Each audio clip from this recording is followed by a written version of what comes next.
গাড়ি চলেছে রাস্তা দিয়ে স্টেশনের দিকে। রহিমগঞ্জ স্টেশন সংলগ্ন রাস্তা মোটামুটি নিঝুম বলাই চলে। এমন সময় গাড়ির পেছনের সিটে বসে থাকা ডাক্তার রিতমের ফোনটা বেজে ওঠে। আরে হ্যাঁ, বেরিয়ে পড়েছি, এই তো চলেই এসেছি, আর মিনিট দুয়েক। এত দেরি হলো কেন? বলেছিলাম যে 9টার মধ্যে বেরিয়ে পড়তে। শেষ ট্রেনটাতে 10টা বাজে, আর পাবে ওটা? আরে বেরোতে যাব, আরেকটা এমআই পেশেন্ট, কি করব? তাও ওটাকে ছেড়ে দিয়ে এলাম শিবমের হাতে। ও বলল এখন যা, না হলে ট্রেন পাবি না। কি কি ইঞ্জেকশন দিতে হবে তা আমি ওকে বলে এসেছি, কি যে করবে কে জানে। ট্রেনে উঠে আরেকবার ফোন করতে হবে ওকে। আচ্ছা রাখো, এখন স্টেশনে এসে গেছি, দেখি ছুটে ট্রেনটা পাওয়া যায় কিনা। বাই। রিতম গাড়ি থেকে নেমে টাকাটা দিয়েই ছুটতে শুরু করলো প্ল্যাটফর্মের দিকে। ড্রাইভার কিছু একটা বলতে যাচ্ছিল, কিন্তু রিতম সেসব শোনার জন্য এক মুহূর্ত অপেক্ষা করল না। রহিমগঞ্জ স্টেশনটার সামনে সিঁড়ি দিয়ে উঠেই বাঁ দিকে টিকিট কাউন্টার। একটা মাত্র ল্যাম্পপোস্টের আলোয় আধো অন্ধকারে গা মিশিয়ে দাঁড়িয়ে রয়েছে সেটা। এই স্টেশনে ট্রেনে উঠলে টিকিট কাটতে হয় না। এরপরে টিটি কাউকে বিনা টিকিটে ধরলেও শুধু এই স্টেশনের নাম বলতে হয়, আর সমস্যা হয় না কারোর, কারণ সকলে জানে এই স্টেশনের ইতিহাস। কিন্তু জানা ছিল না একমাত্র রিতমের। সে এসেছে এখানে মাত্র 1 মাস। রহিমগঞ্জ হেলথ সেন্টারে তার প্রথম পোস্টিং হয়েছে। 1 মাস পরে এই প্রথম সে বাড়ি ফিরছে। হঠাৎ পিছন থেকে কেউ একজন চেঁচিয়ে উঠল, দাঁড়ান! সে থমকে দাঁড়িয়ে পিছন ফিরে তাকালো। একটা পাগল মতন লোক, গায়ে একটা ছেঁড়া চাদর আর হাফ প্যান্ট। এই ঠান্ডাতেও একটুও না কেঁপে এইভাবে অর্ধনগ্ন শরীরে কিভাবে দাঁড়িয়ে আছে তা দেখে রিতম বিস্মিত হলো। চোখগুলো কিরকম একটা ধোঁয়া ধোঁয়া লাগলো। অন্ধকারে চাদরের নিচ থেকে হাতগুলো খুব স্পষ্টভাবে দেখা যাচ্ছে না। হাফ প্যান্টের নিচে থেকে হাঁটু অবধি একটা মাত্র পা দৃশ্যমান, তারপর সেটাও অন্ধকারে হারিয়ে গেছে। রিতম হাঁপাতে হাঁপাতে বলল, কি হয়েছে? আমি ট্রেন ধরতে যাচ্ছি, পিছন থেকে ডাকলেন কেন? ট্রেনটা এবার মিস হয়ে যাবে আপনার জন্য। যাবেন না? আপনি জানেন না এখানে শেষ ট্রেন কখন আসে? হ্যাঁ জানি তো, কিন্তু আপনার সাথে কথা বললে ওটাও আর পাবো না। না জানেন না? জানলে এখানে এই সময় আসতেন না। এখানে এই সময়ে কেউ থাকে না। রাত 10টার পর কোনো পার্থিব ট্রেন এই স্টেশন দিয়ে যায় না। যেটা যায় সেটা এ জগতের ট্রেন নয়, সে ট্রেন নরকের। কে বলেছে? আমি জানি লাস্ট ট্রেন 10টা 5-এ।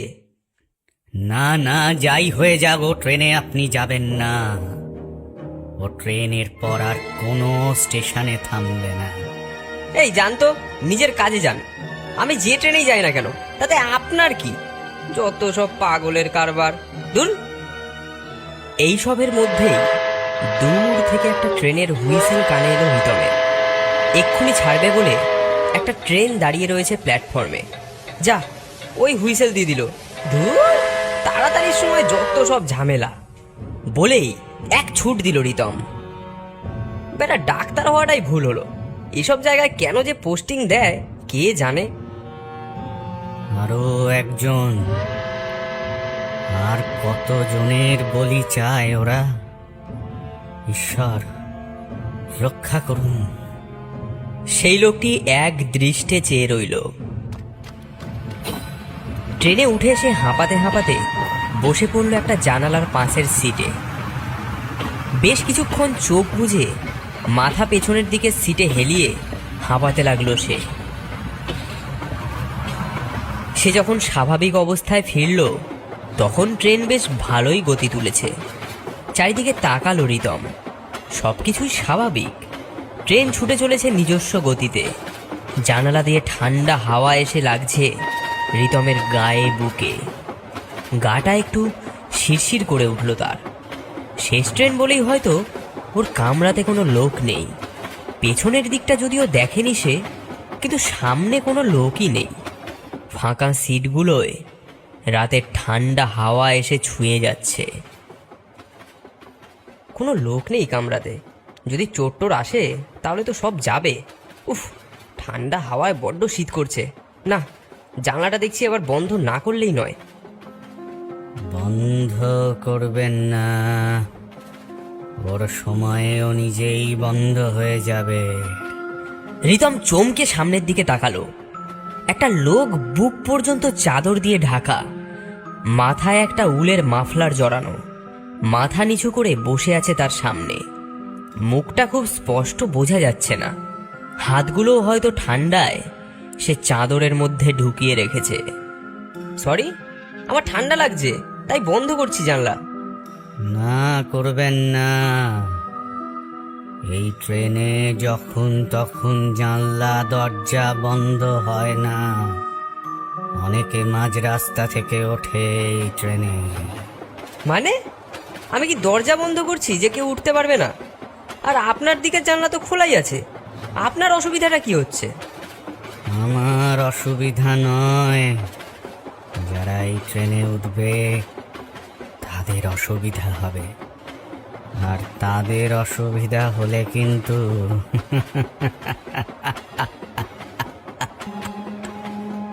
শেষের কথাগুলোর মধ্যে কেমন যেন একটা গা শিরশিরে ভাব ছিল। তার সাথে ওই রক্ত হিম করে দেওয়া হাসির শব্দ রিতমকে জানলা বন্ধ করা থেকে বিরত রাখতে বাধ্য করল। কি আপনি? মাঝে তো একবারও ট্রেন থামেনি। আপনি কোথা থেকে উঠলেন? রহিমগঞ্জ থেকে তো আপনি ওঠেননি। আপনি খেয়াল করেননি হয়তো, আমি যে তার পরের স্টেশনেই উঠলাম। পরের স্টেশন মানে? মাঝে তো ট্রেন একবারও থামেনি, শুধু একবার একটু স্পিড কমে এসেছিল। হ্যাঁ, আমাদের ওঠার জন্য ওটাই যথেষ্ট। আর রহিমগঞ্জের পর আর কোথাও থামবে না এই ট্রেন। লোকটা পাগল নাকি? চলন্ত ট্রেনে কিভাবে উঠবে? এ নিশ্চয়ই মিথ্যা কথা বলে ভয় দেখানোর চেষ্টা করছে। এরপর দুজনেই চুপ করে গেল, কেউ কোনো কথা বলল না। লোকটা এতক্ষণ কথা বললেও সে মাথা নিচু করেই ছিল, তাই মুখটা এখনো দেখেনি রিতম।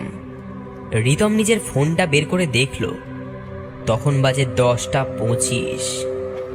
আর 5 মিনিট পরেই পরের স্টেশন কুলতলি। না, একবার শিবমকে ফোন করে দেখি পেশেন্টের কি অবস্থা। এই ভেবে শিবমকে ফোন করার চেষ্টা করল রিতম, কিন্তু নেটওয়ার্ক নেই, তাই কল গেল না। বিরক্ত হয়ে রিতম ফোনটা নিজের পকেটে ভরে রাখল। আর তখনই জানলার বাইরে তাকিয়ে রিতম অবাক হয়ে গেল। ট্রেনটা একটা স্টেশন অতিক্রম করে যাচ্ছে দ্রুত বেগে। স্টেশনে যে লোক নেই তা নয়, কিন্তু একটা বিস্ময়কর ঘটনা দেখল রিতম। প্রতিটা লোকই ট্রেনের উল্টো দিকে মুখ নিচু করে বসে আছে। একদম অস্বাভাবিক কিছু না হলেও ওর মনে হলো লোকগুলো যেন ট্রেনটা যাতে না দেখতে হয় সেজন্যই এরকমভাবে বসে আছে। কিন্তু তারপরই দ্বিতীয় ঝটকাটা লাগলো। স্টেশনের শেষ প্রান্তের হলুদ বোর্ডে লেখা কুলতলি। সে চমকে উঠল, সঙ্গে সঙ্গে নিজের ফোন বের করে দেখল সময় 10:30। আরে হ্যাঁ, এখনই তো কুলতলি থামার কথা ট্রেনটার। কি বলেছিলাম, এ ট্রেন আর থামবে না। রহিমগঞ্জই প্রথম আর শেষ স্টপেজ এ ট্রেনের। বলেই একটা ঠান্ডা রক্ত হিম করা হাসি হেসে উঠল সে। রিতম ভয় কাঁপতে শুরু করলো। ভয় আর জানলা দিয়ে আসা ঠান্ডা বাতাস তার শরীরে একটা কাঁপুনি দিয়ে যাচ্ছে। জানলা থেকে কিছুটা সরে এসে বসলো সে, আর সাথে সাথে তার শরীরের মধ্যে একটা বিদ্যুৎ স্রোত খেলে গেল। দেহের প্রতিটা লোম খাড়া হয়ে গেল, তার কাঁটা দিয়ে উঠল হাতে পায়ে। সাধারণ মানুষ হলে হয়তো তাদের এই অবস্থা হতো না, কিন্তু রিতম একজন ডাক্তার। ঘটনাটা খুবই স্বাভাবিক। তার সামনের সিটে একজন মহিলা, আর তার পাশে আরেকটা লোক তার দিকেই মুখ করে বসে আছে। তারা কখন যে ট্রেনে উঠেছে কেউ জানে না। রিতমের দিকে তাকিয়ে সেই বউটা হাসছে একটু একটু, মাথার পিছনে ঘোমটা তোলা, কপালে আর সিঁথিতে লাল সিঁদুর জল করছে, পরনে লাল শাড়ি। কিন্তু রিতমের হাসি উড়ে গিয়ে তখন ভয়ে মুখ ঘেমে উঠেছে, কারণ রিতম এক দেখাতেই স্পষ্ট বুঝেছে তার দিকে তাকিয়ে থাকা বউটার রিগর মর্টিস হয়ে গেছে, অর্থাৎ মৃত্যুর পর তার শরীরের পেশি শক্ত হয়ে গেছে। রিতম ঘামে সম্পূর্ণ ভিজে গেছে, নিজের পায়ের তলায় ভিজে ভিজে অনুভব করছে সে। জুতোর নিচে জলের মতো কিছু একটাতে পা ঠেকায় ছপ ছপ শব্দ হচ্ছে। রিতম মাথা নামিয়ে নিচে তাকালো, আর সাথে সাথে আর্তনাদ করে ছিটকে উঠে দাঁড়ালো। লাল রক্তের একটা স্রোত বয়ে আসছে সামনের সিটের তলা দিয়ে, গোটা জুতো তার লাল হয়ে গেছে, কিছুটা রক্ত ছিটকে লাগছে তার প্যান্টে। সে রক্তের দাগটা অনুসরণ করলো, আস্তে আস্তে সামনের দিকে মাথা তুলে যা দেখলো তাতে তার কলজে গলায় উঠে এলো। বউটার পাশের লোকটা সারা শরীর এতক্ষণ একটা কালো চাদরে ঢাকা ছিল, এখন দুটো হাত সে দুদিকে ছড়িয়ে চাদরটাকে সরিয়েছে। রিতম বিস্ফারিত চোখে দেখলো দুটো কাটা হাত বুকের দিকে ধরে রেখেছে সে, সেই কাটা হাতের নিচ থেকে গড়িয়ে পড়ছে রক্ত। এতক্ষণ রিতম বসেছিল তাই বুঝতে পারেনি, এবার সে দেখতে পেল বউটার হাতের জায়গায় ব্লাউজ রয়েছে ঠিকই, কিন্তু তার নিচ থেকে হাত নেই, সম্পূর্ণ ফাঁকা। রিতম আর কোনো কথা বলার অবস্থায় ছিল না, সে চমকে উঠল পরপর কতগুলো শব্দে। সে দেখলো এক এক করে প্রতিটা জানলা দরজা বন্ধ হয়ে যাচ্ছে জোরালো শব্দে, কাঠে কাঠে লোহায় লোহায় ঠক্করের প্রতিটা শব্দে রিতম চমকে চমকে উঠছে। সে ভয়ে একটা জানলার কাছে গিয়ে সেটা টেনে খোলার চেষ্টা করলো, কিন্তু অনেক কষ্টেও খুললো না সেটা। ভয়ে ভয়ে আবার নিজের সিটে গিয়ে ফিরল সে। খুলবে না, এত সহজে খুলবে না, এখন খোলার সময় হয়নি ওর। এসব কি হচ্ছে? হ্যাঁ, এখনো অনেক কিছু বাকি আছে হওয়ার। তার মানে কি বাকি আছে হওয়ার? গল্পের পরবর্তী অংশ থাকবে দ্বিতীয় পর্বে।